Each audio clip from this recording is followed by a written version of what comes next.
La música del órgano era lo único que se oía, un sonido sereno y esperanzador que llenaba los altos techos abovedados de la iglesia. En ese momento, de pie ante el altar con mi vestido de novia, sentí un destello de algo que no me había permitido sentir en años: paz. Entonces, las grandes puertas de roble al fondo del santuario se abrieron de golpe, con el eco como un disparo. Agentes armados con equipo táctico completo irrumpieron por el pasillo, con las armas agachadas y listas. Una voz increíblemente fuerte ordenó: «Agentes federales, nadie se mueva». Mi corazón ni siquiera se aceleró, simplemente estaba frío. Desde el primer banco, mi padre, Robert, un excomisionado de policía caído en desgracia y obsesionado con su propio legado, se puso de pie. Una sonrisa triunfante y cruel se dibujó en su rostro mientras me señalaba con el dedo acusador. Gritó para que todo el mundo lo oyera: «¿De verdad creíste que no descubriría tus mentiras? ¡Arresten a la novia!». Me miró con el desprecio de toda una vida, viendo por fin el fracaso que siempre había creído que era. Pero no me inmuté, no lloré. Simplemente le dejé tener su momento. Y entonces levanté ligeramente mi ramo.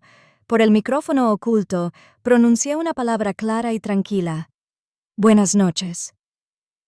Al instante, todo el equipo de agentes se quedó paralizado. Se giró al unísono y encaró a mi padre.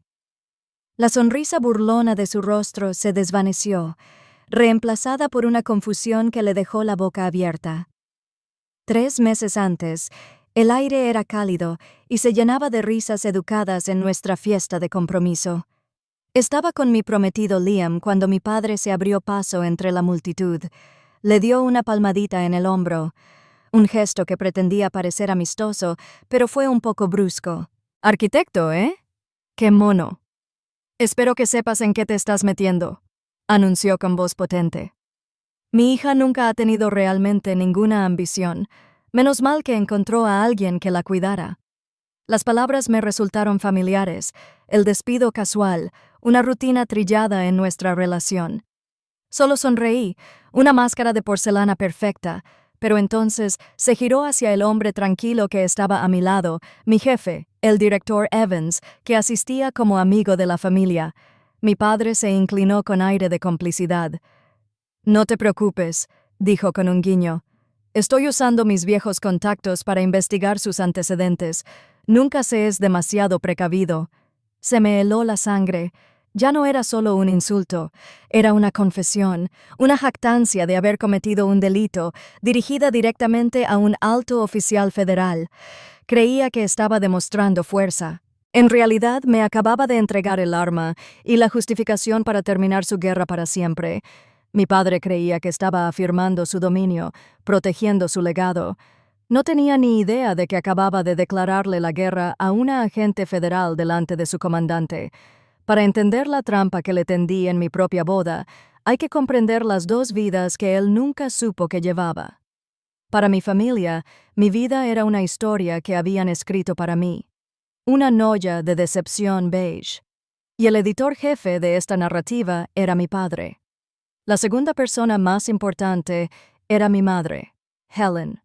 Una mujer que trataba el frágil ego de mi padre como un jarrón invaluable que el mundo intentaba constantemente romper. Su principal labor, según ella, era gestionar mis expectativas y suavizar su crueldad despreocupada. Recuerdo una cena dominical, poco después de mi compromiso, que parecía un resumen de toda mi infancia.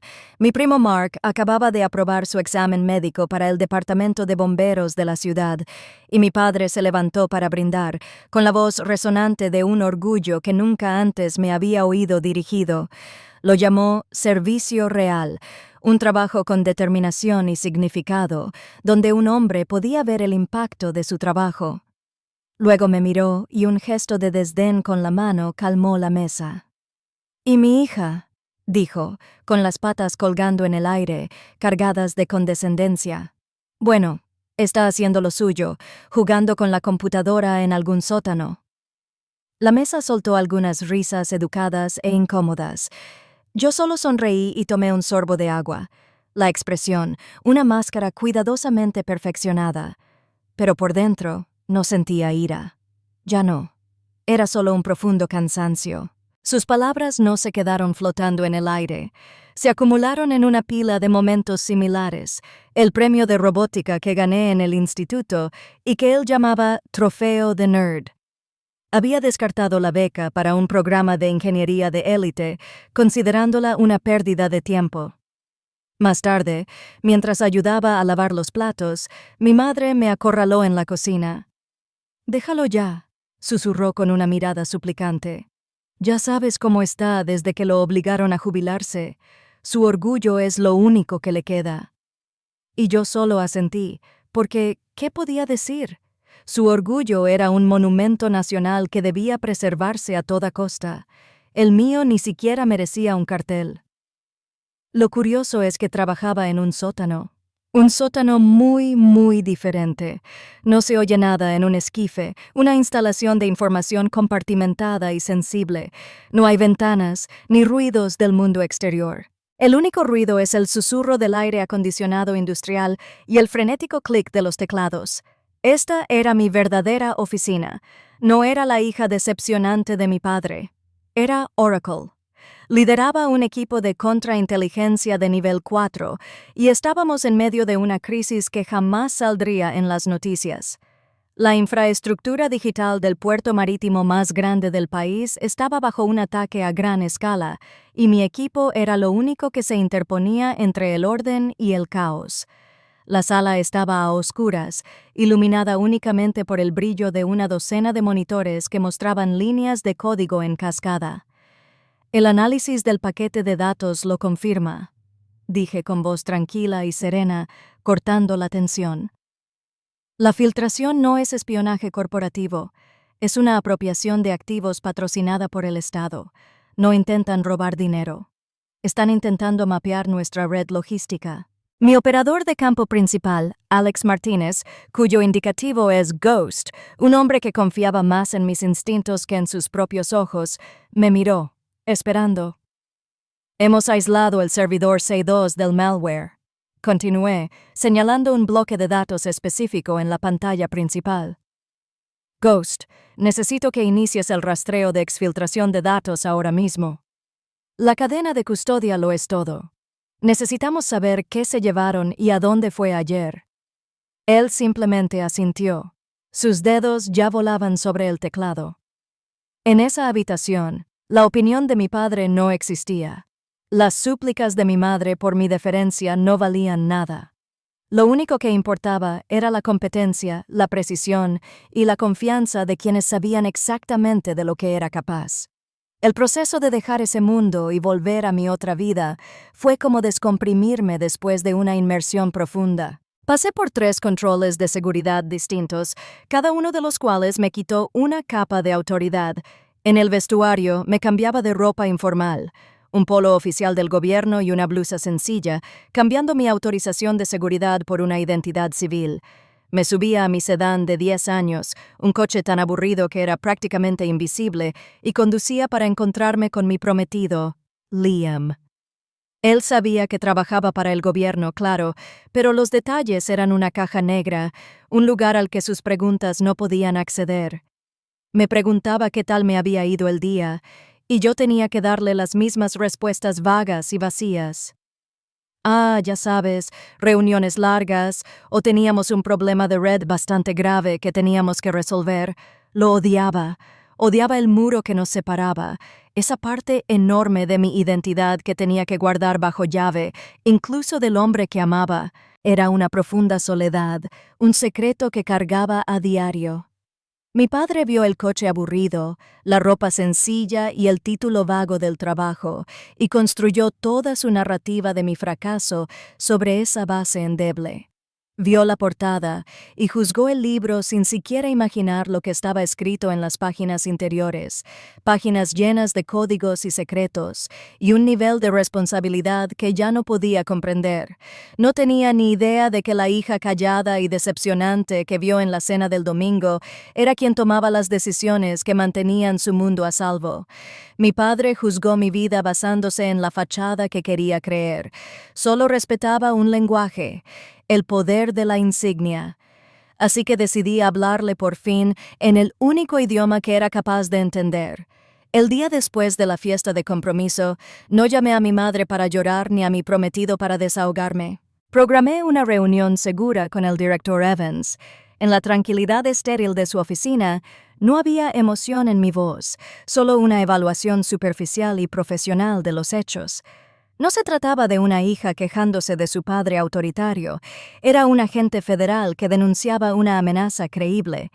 Le expliqué la historia de mi padre, sus conexiones y su alarde público. Representa un posible compromiso, dije, manteniendo un tono sereno.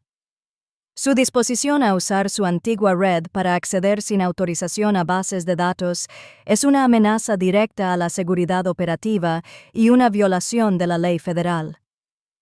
No pedí consejo ni permiso. Propuse una solución. Una operación encubierta de contrainteligencia formal y completamente documentada, citando las regulaciones departamentales específicas que la permiten cuando se ataca activamente la seguridad o la identidad de un agente. El director Evans escuchó sin interrupción, con expresión indescifrable. Durante años, mi padre me había visto de niño jugando, pero en esta sala, mi autoridad era absoluta. Mi objetivo no era la venganza emocional, era una neutralización quirúrgica limpia de una amenaza. Miró el expediente que había preparado, luego me miró y asintió con un gesto casi imperceptible. La operación estaba lista. Mi primer paso fue construir la trampa perfecta. Con los recursos de mi unidad, comencé a construir una trampa digital, un expediente juvenil completamente fabricado y sellado para mi prometido, Liam. Elaboré cada detalle con una precisión escalofriante, enterrándolo en una base de datos estatal a la que sabía que el compinche más vago de mi padre aún tenía acceso. Era un archivo fantasma, una trampa digital. En cuanto alguien lo consultaba, se enviaba una alarma silenciosa directamente a los servidores de mi unidad, registrando el usuario, la hora y la terminal utilizada. Me parecía extraño, casi una violación, usar el buen nombre de Liam como cebo, pero sabía que era la única manera. Mi padre buscaba un fallo, cualquier excusa para demostrar que tenía razón, y yo iba a crearle una. Con la trampa preparada, traje a mi operador principal, Ghost. En una de nuestras salas de reuniones seguras, presenté el esquema de la misión, cuyo nombre en clave era Operación Night and Dale. El teatro de operaciones, mi propia boda. El equipo estaría integrado por personal, catering, músicos e incluso el videógrafo. Su equipo no sería para capturar recuerdos, era de alta resolución, equipo de vigilancia de audio y video para recopilar pruebas.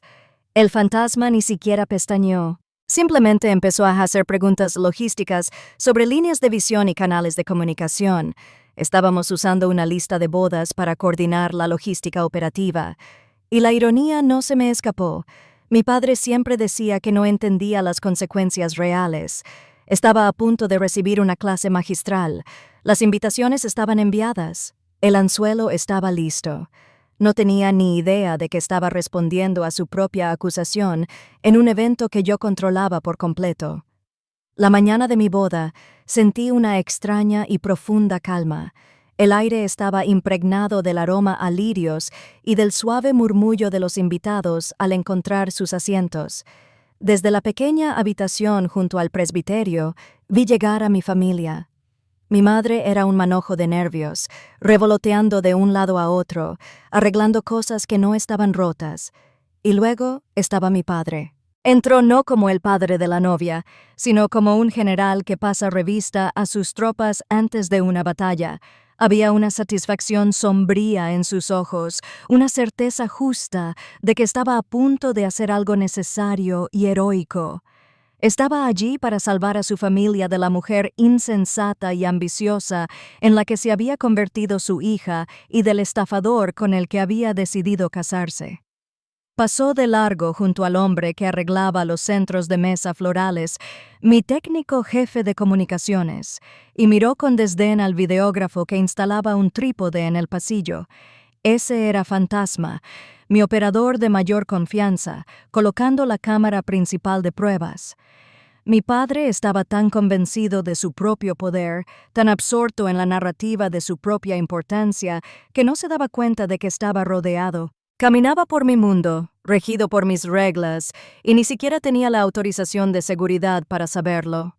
Al ocupar mi lugar en el altar, todo parecía ir a cámara lenta. Cada detalle era exactamente como lo había planeado. El teatro estaba listo. La ceremonia comenzó. La voz del oficiante era una presencia suave y reconfortante en la vasta iglesia. Por un breve instante, mientras miraba a Liam, fue solo una boda. Y entonces, justo cuando el oficiante preguntó si alguien tenía alguna razón por la que no debíamos unirnos en matrimonio, las puertas se abrieron de golpe. El caos estaba perfectamente coreografiado. Mi equipo irrumpió, gritando sus diálogos. Mi padre estuvo a la altura de las circunstancias, tal como yo esperaba. Se puso de pie, con una voz que resonaba con falsa autoridad, y pronunció su verso. ¿Arrest the bride? Luego se volvió hacia los atónitos invitados y comenzó su gran actuación, un monólogo que probablemente llevaba semanas ensayando. «Soy un hombre de derecho», declaró, inflando el pecho. «Toda mi vida he servido a la justicia. Tuve que proteger a mi familia de esto, de sus mentiras». Se presentaba como un héroe trágico, obligado a tomar medidas drásticas para mantener el honor de su nombre, un honor que él mismo había manchado años atrás. Me quedé allí inmóvil, dejándolo cavar su propia tumba con cada palabra santurrona. Cada frase era una prueba más de su motivación, un clavo más en su propio ataúd. Creía ser el artífice de este momento cuando en realidad solo era el último personaje en interpretar su papel en un guión que yo ya había escrito. Entonces hablé. «Ruiseñor». Fue una sola palabra, apenas un susurro. Pero en aquella iglesia silenciosa, fue un trueno. Mi equipo de agentes detuvo su avance, se giró con precisión militar y encaró a mi padre. Toda la dinámica de la sala cambió en un instante. La confusión en el rostro de mi padre era algo hermoso de contemplar. Desde el primer banco, el director Evans se puso de pie. Su voz no era fuerte, pero atravesó el silencio como una navaja. «Robert», dijo con un tono gélido, «no eres un hombre de la ley, eres una vergüenza para ella». Ghost dio un paso al frente, con un aire serio ahora. «Robert Jensen», dijo, con voz firme y firme. «Estás arrestado por infracciones de la ley de fraude y abuso informático y conspiración». Mi padre farfulló, con la cara enrojecida. «Esto es una locura. No tienes autoridad. Yo...» No terminó la frase. Antes de que pudiera protestar más, una enorme pantalla, elegantemente oculta tras los arreglos florales del altar, descendió silenciosamente y cobró vida. No mostraba una presentación de recuerdos felices, sino el frío y duro tronco del cable trampa digital. La consulta ilegal a la base de datos federal estaba ahí, en blanco y negro, a la vista de todos. Mostraba la fecha, la hora, las credenciales de su compinche y el objetivo. El expediente sellado y fabricado de El Porter era una prueba irrefutable. Y luego llegó el audio, una grabación, captada mediante una orden judicial de la voz de mi padre, presionada, con derecho a todo y absolutamente condenatoria. Se le oyó intimidar a su antiguo contacto para que realizara la búsqueda ilegal, prometiéndole favores y cobrando deudas antiguas. El camarógrafo, mi camarógrafo, se acercó, con su lente enfocado firmemente en el rostro de mi padre. Vi cómo su expresión se desvanecía poco a poco. La indignación justificada se convirtió en confusión, que luego se transformó en una comprensión horrorizada. Lo veía todo, no solo las pruebas, sino la magnitud de la trampa.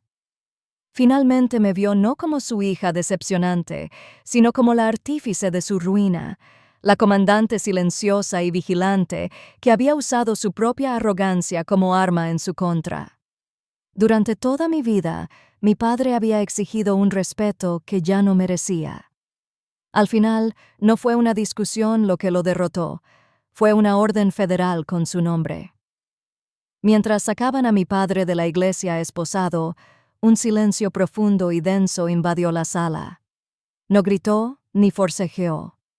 Simplemente parecía pequeño, un hombre cuya identidad había sido despojada por completo en cuestión de minutos, dejando solo un cascarón roto y humillado. Vi cómo el rostro de mi madre se desmoronaba, no de ira hacia mí, sino ante la devastadora certeza de que el monumento que había dedicado su vida a proteger estaba construido sobre cimientos de arena. En ese momento sentí un destello de algo, no de lástima, sino de una distante tristeza clínica por la vida que había elegido. Entonces sentí la mano de Liam encontrar la mía, su agarre cálido y firme. Su toque era un ancla en la quietud surrealista. El oficial, un hombre que seguramente nunca había visto algo así en sus 40 años de servicio, se aclaró la garganta con la voz ligeramente temblorosa. «Bueno», dijo, mirándonos a Liam y a mí, continuamos.